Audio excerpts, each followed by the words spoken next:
كنو جوي جوي جوي جوي جوي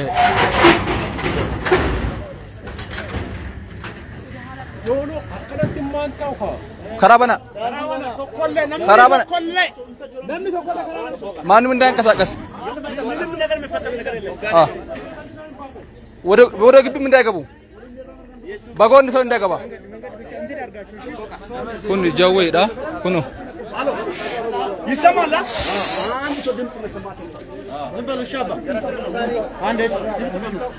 جوي كنوتي جوي كيا جوي بلون كنوتي تامرات إزاي كفات أرجو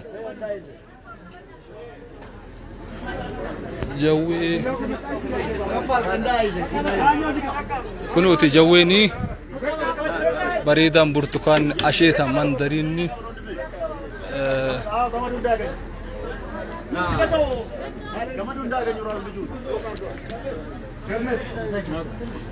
كنو جوين كنوتي أسكت سيرا خلا خنا بنا إنسوتشين نمرتنو أشوف ما دابدا بقال هيد سوفان عند تنش يا زرقو جوين كنوتي خلا خنا بنا كفات أرجوز ديكا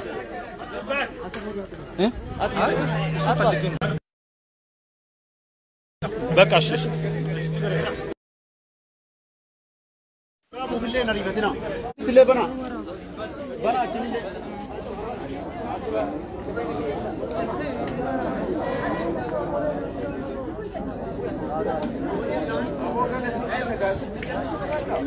وي عندي بني بني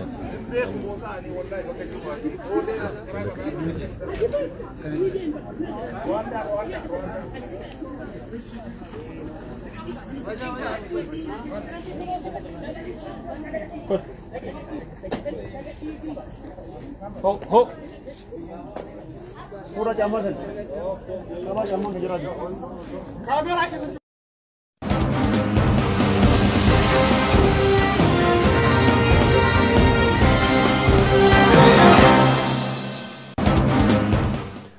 oduu Simbirtuu obbo Jawaar Mohaammed faa dabalatee hidhamtoota siyaasaaf dhiifamni godhame haluma kanaan namoonni dhiifamaan gad lakkifaman obbo Sibahat Naggaa adde Qidusaan Naggaa obbo Abbay Waldu obbo Abadi Zamuu adde Mulu Gabre Egziyaabeer obbo Kiros Hagos obbo Jawaar Mohaammed fi galmee himata isaanii jalatti warra eeraman obbo Iskindir Naggaa fi himata isaanii jalatti warra eeramanidha.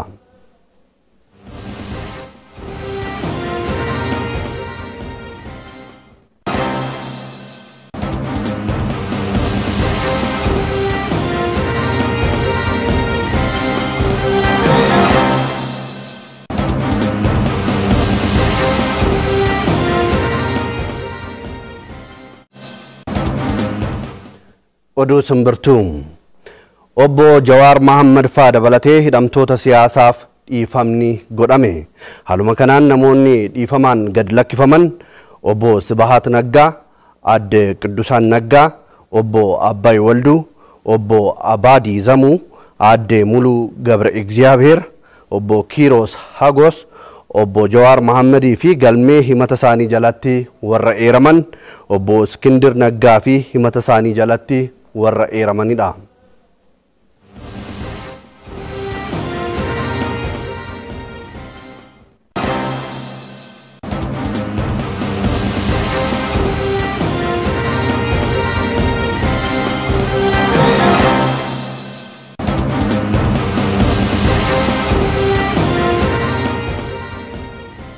አምሻችሁ ተመልካቾች አሁን የደረሰን ሰበር ዜና አለ። ኢትዮጵያ ለዘላቂ ህብረ ብሔራዊ አንድነት የትኛውን መስዋዕትነት ትከፍላለች? የኢትዮጵያ ችግሮችን ሁለንተናዊ በሆነ መልኩ መፍታት እንደሚገባ መንግስት በጽኑ ያምናል። ይሄንን ከለውጡ መጀመሪያ ጀምሮ በግልጽ ሲገልጥም ቆይቷል። አንድን ህመም ለማዳን እንደሚወሰዱ የተለያዩ መድኃኒቶች አንድን ሀገራዊ ችግርን በሁሉም የመፍትሄ መንገዶች እንዳይመለሱ አድርጎ መፍታትም ይገባል።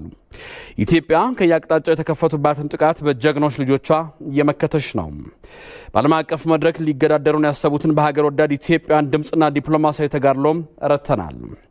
ዘመን ሻጋሪ ፖለቲካዊ ችግሮችን በአካታች ሀገራዊ ምክክር ለመፍታት እንዲቻል መንግስት ገለልተኛ ሀገራዊ ምክክር ኮሚሽን እንዲቋቋም የሚጠበቅበትን እየተወጣ ይገኛል። በሁሉም መስክ ኢትዮጵያ ያሸነፈች የለውጥ ጉዟን እንደቀጠለች ነው። በህዝብ ይሁንታ የተመረጠ መንግስት አካታች ሀገራዊ ምክክር እንዲሳካ ከሚጠበቅበት ሞራላዊ ግዴታዎች አንዱ ምህረት በመሆኑ ለተሻለ ፖለቲካዊ ምህዳር ሲባል የተወሰኑ እስረኞችን መንግስት ዛሬ በምህረት ከእስር ፈቷል። ይህ ምህረት ከዚህ በፊት በተፈጸመ ጥፋት የታሰሩትንም ሆነ በቅርቡ ከተፈጠረው ጦርነት ጋር በተያያዘ የታሰሩትንም ይጨምራል። መንግስት ይህን ውሳኔ ሲወስን ዓላማው የኢትዮጵያን ችግሮች ሰላማዊ በሆነ ከእልክና ከመጠፋፋት በራቀም በሀገራዊ ምክክር በዘላቂነት ለመፍታት እንዲቻል መንገድ ለመክፈት ነው። በተጨማሪም የህዝብን ጥያቄዎች ከግምት በማስገባትና ምንጊዜም ለሰላማዊ ፖለቲካ መንግስት ያለን ቁርጠኝነት ለማሳየት ነው። የፖለቲካ ምህዳሩን ለማስፋትና ለአካታች ሀገራዊ ምክክር ሲል መንግስት በምህረት የፈታቸው አካላትም ካለፈው የጥፋት መንገድ ተምረው ቻለ ፖለቲካዊና ማህበራዊ አስተዋጽኦ በማድረግ ሀገራቸውንና ህዝባቸውን ይክሳሉ ብሎ መንግስት ያምናል።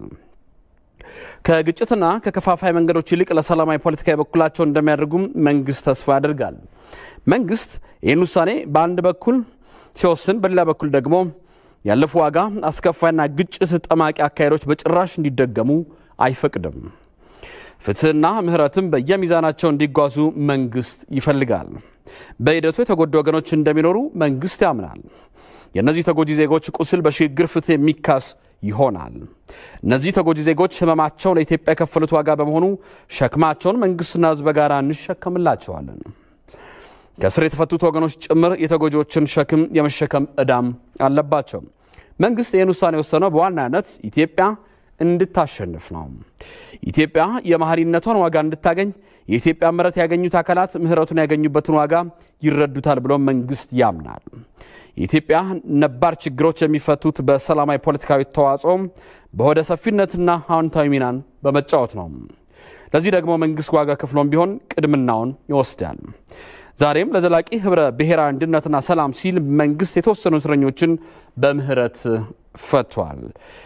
ከእስር በምህረት እንዲፈቱ የተወሰነላቸው አንደኛ አቶ ስብሐት ነጋ፣ ሁለተኛ ወይዘሮ ቅዱሳን ነጋ፣ ሶስተኛ አቶ አባይ ወልዱ፣ አራተኛ አቶ አባዲ ዘሙ፣ አምስተኛ ወይዘሮ ሙሉ ገብረ እግዚአብሔር፣ እንደዚሁም አቶ ኪሮስ አጎስ፣ ስድስተኛ አቶ ጀዋር መሐመድና በርሱ መዝገብ የተከሰሱ፣ ሰባተኛ አቶ እስክንድር ነጋና በርሱ መዝገብ የተከሰሱ በእስር እንዲፈቱ ተወስኗል። የመንግስት ኮሙኒኬሽን አገልግሎት